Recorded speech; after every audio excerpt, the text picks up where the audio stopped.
Hi, welcome to another episode of Piecing It Together, the podcast where we take a look at a new movie and figure out what other movies inspired it.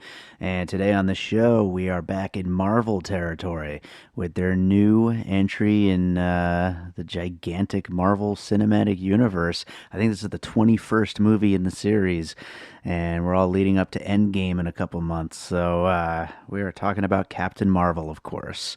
Joining me for this episode, a new co-host, James Baker from Pop Cult Net, a podcast that I was actually on as a guest back when I was first starting Piecing It Together a little over a year ago. So I'm glad to finally have him here on our show. It's a great conversation that we have about Captain Marvel, which is, of course, Brie Larson starring as the new character who, is going to help the team kick Thanos' ass or something. I don't really follow these movies that well. I'm not a comic book guy, but I always have fun with them, though. And while this definitely wasn't one of the best Marvel movies, it certainly was a lot of fun anyway. As always, before we get into the conversation, I want to remind you all to please make sure you are subscribed to Piecing It Together on your podcast app of choice. And you could also follow us on social media at PiecingPod and join our Facebook group, Piecing It Together, a movie discussion group. So let's go to the conversation about Captain Marvel. All right, so today we've got a new co-host on the show. We've got James Baker from Pop Cult Net podcast. James, welcome to Piecing It Together. Thanks for having me, man. Absolutely. I was on your show it was like a year ago already, I think. I'm glad to finally have you here on our show. Yeah, it's been too long, man. I'm glad to be able to catch up with you. Yeah, we got our little Twitter interactions, but it's good to be talking. It's good to be talking for sure. Why don't you tell people a little bit about your show and what you do? Okay, so I host a podcast and a YouTube channel by the name of Pop Cult Net. And I usually just celebrate fandom, geekdom, and all that good stuff. On my channel, I do movie reviews, trailer reactions, TV show reviews, and I want to start getting into different aspects as well, like topic discussions of current events and everything like that too. But my podcast is about to get back up and running. I'm a former pod fader. I guess that's the term people use when people follow up their podcast. But I got some cool guests lined up for that. So make sure you guys subscribe to that wherever you can find podcasts and the YouTube channel. Beautiful. Well, we're talking about Captain Marvel today. Huge movie. A very big cultural moment. A movie that's been surrounded by quite a bit of controversy with a lot of people who don't like it for no apparent reason, and a lot of people who I watched your review on YouTube, and I think we both kind of share a similar opinion of this movie in that it was pretty good. You said something I wanted to bring up right away that you mentioned on your review that I think is absolutely so true, and that is that the bar is just too high with these Marvel movies, and to expect every single one of them to be like this earth-changing movie is just, it's just so unrealistic. But yeah, here we are with Captain Marvel, and I think some people just maybe wanted too much from it, but it's still a fun movie and a solid fun Marvel movie. Yeah, I think that's just where we're at right now, and I'm kind of nervous about Phase 4 because they're going to keep introducing new characters that people really don't have knowledge about. Like for me, I'm a huge guy that's, I'm a casual comic book reader, and I really didn't know that much about Captain Marvel, so this is my first introduction to her. So I feel like that's why I didn't mind the movie. But what James Gunn did with the Guardians of the Galaxy is amazing, because when they came out, I had no idea who they were either. But it was an amazing franchise, and he did a really good job with that. But looking at the landscape of Phase 4, the saving grace could be the X-Men. But there's also a lot of one-off characters. I read a cool article the other day that said they're going to introduce, I think his name is Shang-Chi, is the first Asian comic book character in Marvel. They're going to introduce him and some other off-brand people. I think the Eternals, with that, they're going to introduce the first gay superhero. So Phase 4 is going to be forward thinking. And I'm kind of nervous about people not being ready for that with all the backlash and controversy surrounding this film. Yeah, right. It's like you would think that we're a little more evolved to the point where we can, oh yeah, sure, Captain Marvel's a female superhero. That's great. Let's go see the movie. And obviously plenty of people did. I mean, this thing opened huge. It's I think like the sixth biggest of any of the Marvel movies as far as opening box office. I mean, it did huge numbers. It did well, but there's still a very vocal minority, the Twitter nerds and Reddit people that are just like, I don't know, people just love to complain. Yeah, man. Like you said before, like the bar is way too high right now because this film had to follow Yeah. Black Panther, it had to follow Thor Hmm. Ragnarok, and Avengers Endgame, and I think a lot of people would have complained if they didn't make a Captain Marvel movie, and she just pops up. So it's kind of like, where do you draw the Right. line of winning? It's kind of like this movie doesn't Yeah. stand a There's no chance. winning. There's no winning with trolls. That's the point of trolls. Is there's no winning. Yeah. Um, well, all right. With that said, let's jump into the conversation and let's go ahead with your first puzzle piece for Captain Marvel. All right, my first puzzle piece has to be the Matrix. Okay. Great. The reason behind that was one of the opening scenes. You have the character Jude Law played and Brie Larson as Captain Marvel fighting, and he's like mentoring her through the whole combat, similar to what Morpheus and Neo did in the Matrix. Sure. And throughout Oh the whole yeah. movie, he was kind of like mentoring her the same way Morpheus did with the whole don't let your emotions get the best of you and so on and so forth. So I really do feel like the Matrix had some kind of impact on that movie. Oh yeah, absolutely. Also, I think that's a really great point about the whole mentor student relationship during the fighting. I also think the Matrix could work as well in the whole discovering who you really are and what your purpose is and all that, which is a major theme throughout Captain Marvel, with her discovering who she really is and everything like that. And I think that's also something that'll pop up in multiple of our puzzle pieces today. Um, so yeah, no, I think that's absolutely a great one, and I'm gonna continue along there with my first puzzle piece, which actually is kind of a combination of two, and it has to do with that whole part of the opening where the scrolls are trying to extract her memories. And for that, I thought of both Arrival and Eternal Sunshine of the Spotless Mind. I wanted to combine those two together Oh, and that's a kind good of one. get them out of get them out of the way up front, because I mean they both deal with just the whole accessing memories. And to be honest, when that all started, I thought that was going to be a big part of the rest of the movie, and that was going to be like something to do with her powers, was going to be accessing all of time at once or something like that. But still, I thought just the way that that sequence was done was really cool, and it was a pretty fresh spin on time travel and memory, basically. And both of those movies, Arrival and Eternal Sunshine of the Spotless Mind, they both dealt with that in totally new, fresh ways that we've never really seen before. And I feel like this is like kind of another extension of that. I would love to see more of that within the framework of these, of a superhero movie. I'd love to see accessing time, in different ways. I just thought it was really cool the way they did that. Yeah, that was really cool. Yeah. Another one of my influences, I guess I should have did my research on this before because I don't know which came first. But I can't Hmm. stop but comparing this to the Green Lantern origin story. You have a Mm. pilot who crash lands and pretty much gets recruited into this random space force without even knowing exactly what's going on.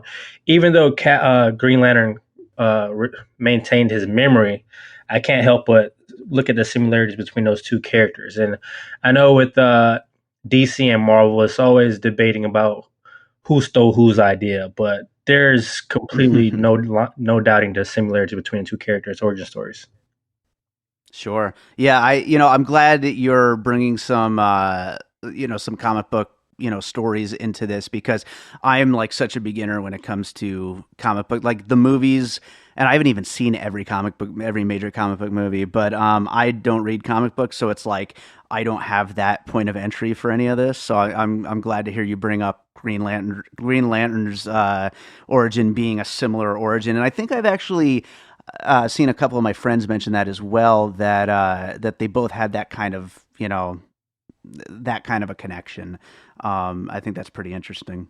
I will continue with This one actually, yeah, I might as well get this one out of the way, and it kind of combines. You were just talking about DC, so I guess I will jump right in on that bandwagon here. And this is a very obvious one, but Wonder Woman, which of course, I mean, it's hard to deny, that Wonder Woman, beat Captain Marvel to the punch here with the female superhero, and we're dealing with a lot of the same kind of themes, a lot of the same feminist undertones, the heroic and inspirational story of being able to rise up and be powerful in the face of a society that doesn't really give you that chance normally, and also just with a lot of the imagery and using a lot of that classic feminist imagery within the constructs of a superhero movie, and I think both do it very well, both of these movies, and in their own ways. I'm not going to sit here and talk about which one's better necessarily, but there's definitely so many parallels between the two. Yeah, and that movie didn't really have that much controversy surrounding it. I don't know if Brie Larson was her own undoing with this film, but I mean, it's still doing well in Right. the box office. But that's one example that all men aren't just bashing superhero women's movies. You know what I mean? Right. Yeah, absolutely. It's some of us are okay. Some of us are good.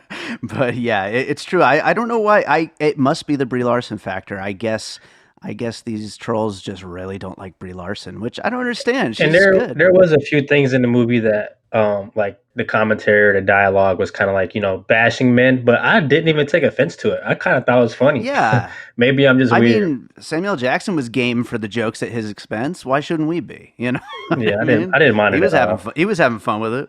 I He didn't was mind it totally at having fun. all. All right, what's your next puzzle piece?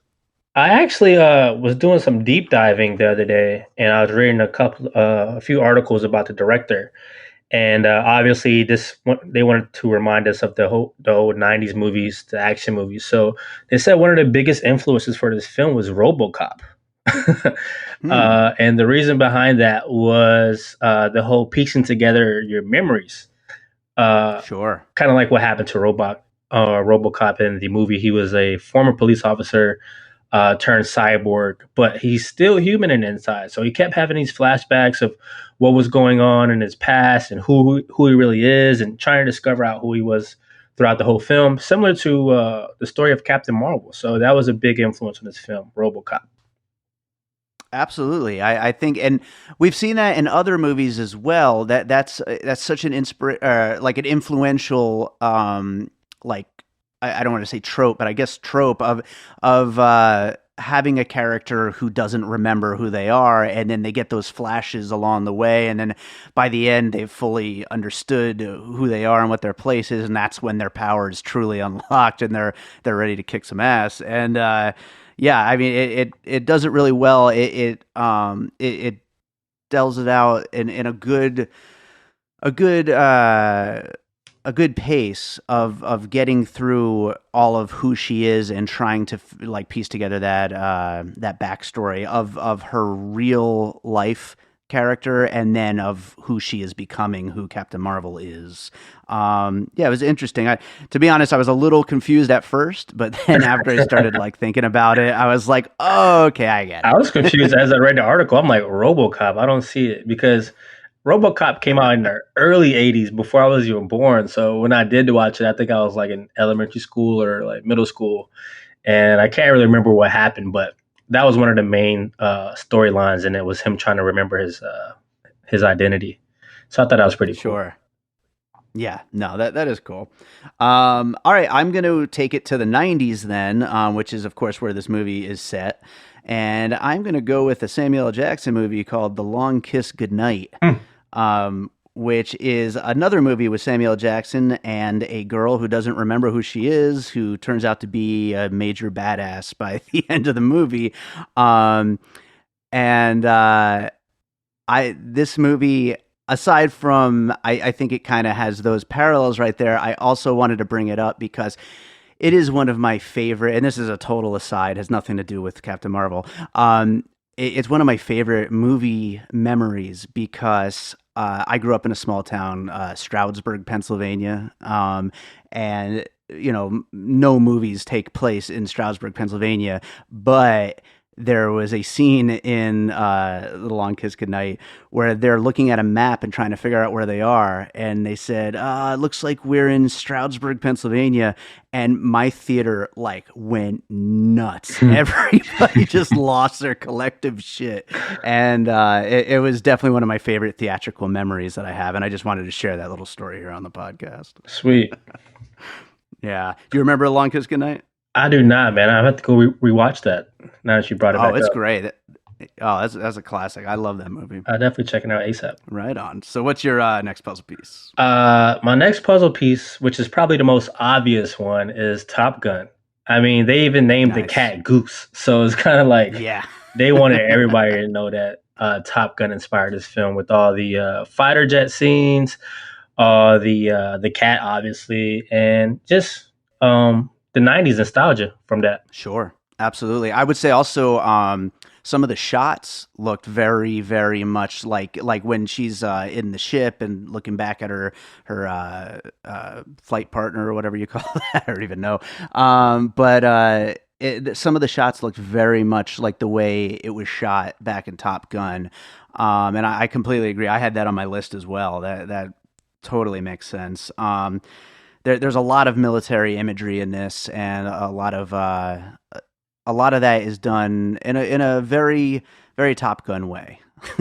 Yeah, I enjoyed the fighter jet scenes and um, just the '90s nostalgia. So I like where they went with this film, but I just feel like they couldn't find their landing. I feel like they just stick to Mm, one genre of '90s movies, then they would have did a really good job. But they try to do so much. Like we already said like what 4 movies already that influenced this.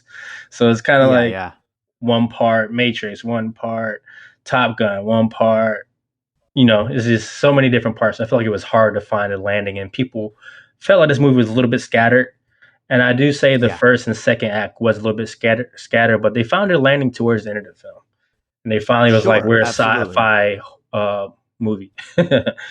Yeah, I think what you're saying is absolutely true. I feel like this movie was like, and it's funny because like Avengers: Infinity War managed to balance like all of those characters into a story that felt like one cohesive story, whereas this kind of feels like 3 or 4 stories hmm that they just all had to like squeeze in there in order to get them all out of the way. They needed that origin story. They needed the refugee story. They needed just a straight up action story. They needed the student teacher, like we were talking about earlier, story to get a villain in there.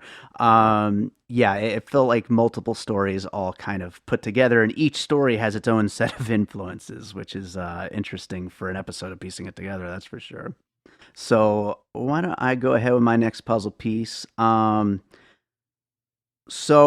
well, you know what? You were just talking about all that 90s nostalgia, and I'm going to this is like a kind of a quick one here, but thanks to Stan Lee's cameo, which was one of my favorite Stan Lee cameos that we've gotten so far, I'm going to cite Mallrats as a influence, partially because of all the nostalgia and all of the just very kind of meta tongue-in-cheek references and whatnot to the 90s, which Mallrats is such a beautiful encapsulation of the 90s in a lot of ways. But also because of Stanley's cameo itself and the fact that he was reading the script for Mallrats and for getting ready for his little cameo in Mallrats, which is such a weird little meta bit of comedy there that he is Stanley the person in this particular cameo, which is so funny. I hope they keep that going, man, with the cameos. Oh yeah, that would be. It would be such a shame if they didn't. Like you said, that was the best one, and then the tribute at the beginning was so amazing. But I really do hope Oh I yeah, hope they keep it going. Something with like CGI or something. yeah. I don't see why they couldn't. I mean, there's such small little throwaway shots, like, and CGI has gotten so good. I feel like that is one use of human CGI that people would not complain about if we just continued getting Stan Lee cameos that weren't actually filmed by him. I feel like people would be totally down for it. I wonder if he has like a one for Endgame, or if they have to figure it out before then. I think that I read that he did get to film one Okay. for that, and he also filmed one for Spider-Man: Far From Home, and that's the last one that he actually got to film. So I guess we'll see after that. Okay. So, Um, what's your next puzzle piece? all right. I think this is my last one. Okay, I would have to go with Terminator 2, keep it in the 90s. Mainly nice. so for the awesome chase scenes and the car chase scenes too. Um, but yeah, I think they really wanted to do this whole 90s action movie and keeping with the theme of the 90s, I would say Terminator 2. And just thinking about that movie, it was some awesome action sequences in that film and they hold up to this day. Sure. So I feel like that's what they were trying to go to try and make some cool scenes, some scenes that stand out from Captain Marvel or the train scene when she's chasing the scroll throughout the train, fighting on top of the train, and some of the cool chase scenes with Samuel Jackson. Absolutely. Yeah, Terminator 2 is my single favorite action movie of all time. So I love Terminator 2. And I would say to add into what you were just saying there, the scene where she takes the the biker's bike, was kind of similar to Arnold, taking the outfit from the bikers in Terminator 2, which was great. Classic scene. Yeah, she kind of had that Arnold Schwarzenegger vibe when she came back, like kind of emotionless. Yeah, emotionless badass, basically. And like even the scene, I'm not sure if you remember towards the beginning when she first got to Earth and she was talking to the guy in the parking lot. She was like, where am I? Yeah. What's going on? You know what I'm saying? It's kind of like the whole vibe of Arnold back in Terminator 2, or even the first Terminator. Yeah, no, that's a good point. Absolutely. Yeah, no, I like that. That's a really good one. Well, right on. I have Sarah Connor. nice. I've got two more, so I will just go through these. First one's actually two things. Is both Star Wars and Star Trek series. Star Wars more for the space battles and the musical cues. Star Trek more for the creatures. Um, obviously we get Goose being a creature. We have the alien designs for the scrolls and all that, and that reminded me very much Star Trek. And then the space battles reminded me of some of the more recent Star Wars movies. And also a lot of the music. The music was really great in this movie. It's one of my favorite things about it. I think they did a really great job with the score.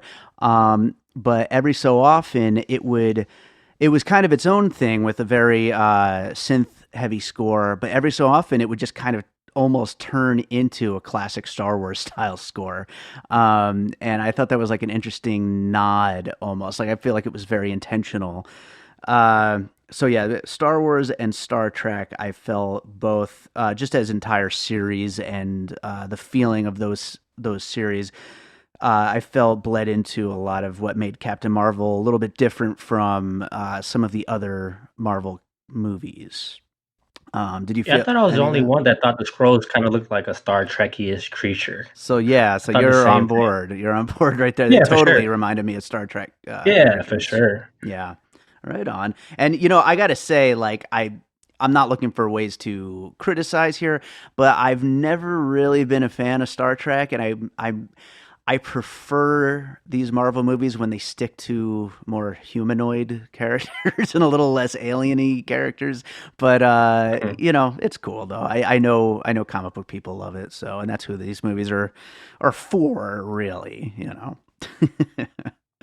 And then my final puzzle piece is actually Rocky, and that is because Ooh. of the whole when you get knocked down, you have to get back up attitude and message, which really follows Brie Larson's character, her the normal character. I don't want to say normal, the human character, the non powers. When we get the flashbacks of her as a kid, and she's always had this attitude of always getting back up no matter how hard things got, and how that mixed with her space powers really make for why she's so strong.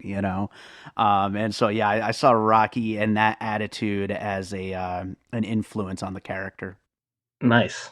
That was a good one. And Nice. I feel like that message got lost with the all the controversy of the whole message of when you get knocked down, you get back up. Yeah, I agree because that's such a universal message. I mean, just because it's a girl here, I mean, we're like, that's a human message. That's for everybody, you know? Hmm. Yeah. Yeah, and like some of the other messages, like subliminal messages, were like when the character that played Jude Law was telling her, "Don't be emotional." Hmm. Uh, they're saying that was kind of like a slight at men always telling females they're too emotional. But Mm. me myself, I'm an emotional person, so I didn't even feel offended by that. I'm like, yeah, I should try to get in tune with my emotions more. You know what I'm saying? Like, I'm just Yeah. like, where is all this controversy coming from? Yeah. Like, I can identify with most of the things that are going on in this film. So, but yeah, that message was beautiful when People you don't, get that down, you get back up. people don't like taking good hard looks at themselves, apparently. I don't know. That's what it seems like, Yeah. man. Well, let's do the finished puzzle here where I read down all of the movies and influences that we just talked about, and then we'll get into any closing notes that we have about Captain Marvel. So, our finished puzzle includes The Matrix, Arrival, Eternal Sunshine of the Spotless Mind, Green Lantern, Wonder Woman, Robocop, The Long Kiss Goodnight, Top Gun, Mallrats, Terminator 2, Star Wars, Star Trek, and Rocky. And as we get into these final thoughts, I also was going to mention that I was almost going to bring up Superman as well, because I think, as far as a superhero is concerned, and with my limited knowledge of the whole world of superheroes, Superman just kind of seemed like a very strong parallel to the Captain Marvel character, almost like a Marvel version of Superman. Yeah, I forgot to add that in there. I'm glad you said that. Nice. Did you have any other thoughts about Captain Marvel before we wrap it up?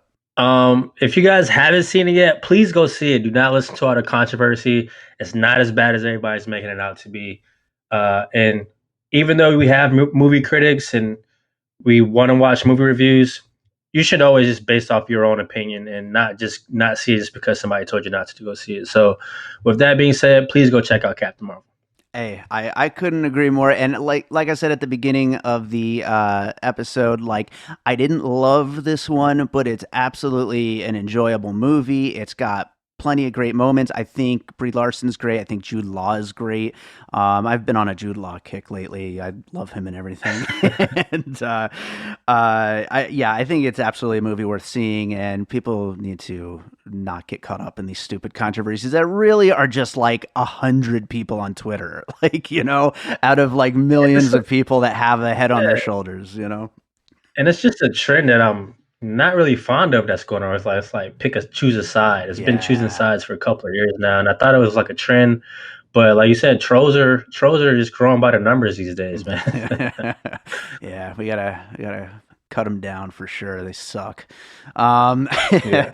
well, right on, man. This is a great conversation. I what I usually do at the end is ask my guest if there's anything you watched lately that you'd like to recommend, and then just once again plug your podcast and everything else that you do. Uh, I'm actually doing a whole rewatch of Game of Thrones right now, getting ready for the final season next month. But before that, I checked out the new series on Netflix called The Umbrella Academy, Mm. and I really enjoyed it. That was my first time with those characters. I know they've been around for a while, but I felt like it was a really cool adaptation of the comic book, and you guys should definitely check it out. I think it's like 10 episodes. They run roughly 40 minutes, and the season ends on a cliffhanger. But I really enjoyed that show. Yeah, I've heard a lot of people saying that it's really great. It looks weird, but it looks like a lot of fun. I haven't watched it yet though. Yeah, it's fun. The cinematography is really good. The actors are really good as well, and the story is really interesting. So I'm looking forward to season two. Right on, man. That sounds great. So you said you're rewatching Game of Thrones. You're going to do something on your show leading up to that. Yeah, I'm probably gonna do something leading into the show. Haven't thought of what I want to do yet, but I'm currently on the end of season six, going into or end of season six, going into seven. Hmm.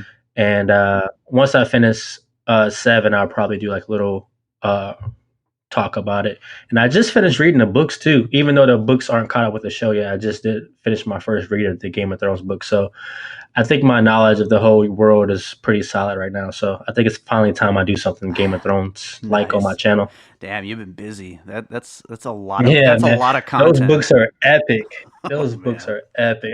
Wow. They run like 1,000+ pages per, and it's like 5. So it took me a while to get through them, but I pushed through, and now I'm on to the series. And they vary so much, but it's really interesting though. If I started reading right now, I'd probably be done by the time they reboot Game of Thrones. I'm a bad reader. Right on. You know they're going to reboot it. That's what's so funny about it. Oh yeah, of course. I mean, come on. This is Hollywood that we're talking about here. Well, right on, man. Thank you again so much for being here, and I hope to have you back again sometime. Oh yeah, for sure. Anytime, man. Forgive the interruption, but I believe this requires your attention. If you ever believed Captain America was on the U.S. Olympic soccer team. If you ever thought that the Winter Soldier was that brace yourselves guy on the internet. And if you ever wondered just what would a raccoon do with a machine gun. Then don't let another week pass you by without tuning into Mighty Marvel Geeks. Mighty Marvel Geeks is your show about all things Marvel. With news, rumors, commentary, and interviews. As well as our weekly recommendations on what to pick up on New Comic Book Day. Official consulting hours are between 8 and 5 every other Thursday. That's Mighty Marvel Geeks on WeebieGeeks.net, iTunes, Stitcher, Google Play, and anywhere else you listen to podcasts. All right, so that's it for today on Piecing It Together. I hope you enjoyed that conversation with James Baker from Pop Cult Net. Definitely go check out his YouTube videos and his podcast and all that. He's a cool dude. And Captain Marvel, go see it if you haven't yet, although based on the box office, you probably did already. Don't let trolls win. You know, this movie, it wasn't the best. It was probably a lower tier. It'll probably come in towards the bottom of my Marvel ranking. If we do a overall Marvel movie rankings coming up on Endgame, we might as well, right? Good special episode thing to do. But it's still worth seeing, so go check it out if you haven't yet. But then again, you're listening to Piecing It Together, and as you all know, we get into spoilers on this, so you probably should have watched it before you listen to us go on and on about it. So before I continue going on and on, I want to remind you all to please make sure you are subscribed to Piecing It Together on your podcast app of choice. We're, of course, available on Apple Podcasts, Spotify, Pocket Casts, TuneIn Radio. I think we're on Stitcher. Aren't we on Stitcher? We're on a whole bunch of apps. We're on, like, all of them, I think. But if there is a podcast app that you listen to podcasts on and you don't see us on there, let me know so I can make sure we get on there, because I want to be everywhere that you're listening to podcasts. You could also rate and review us on iTunes. You can check us out on social media at Piecing Pod. You can also join our Facebook group, Piecing It Together, a movie discussion group. And you can go to our website, piecingpod.com, and sign up for the mailing list. We got more contests coming soon. We still have a contest going on in our Piecing It Together, a movie discussion group. So go join there and get in on that contest. But we also got some email list contests coming up soon. We got a lot coming. We got like 4 episodes in the can right now. Planning on recording a couple more episodes this week. So, I mean, we've got a lot coming. So I really want to thank you all who are out there listening. Keep listening, and we're going to be doing a lot more for you. So let's leave you with a piece of music. And what should I leave you guys with today? Well, Captain Marvel is a movie about heroes, so why not the track Hero off my last album, A Different Kind of Dream. And by the way, I am working on a new album right now, so there's going to be new music coming soon. But in the meantime, I still have plenty of tracks to play for you guys at the end of the episodes, and lots of music that I've never even released before. So keep listening to episodes, and there will be always a piece of my music at the end for you to take a listen to. And we'll be back next week with more Piecing It Together.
and all points west.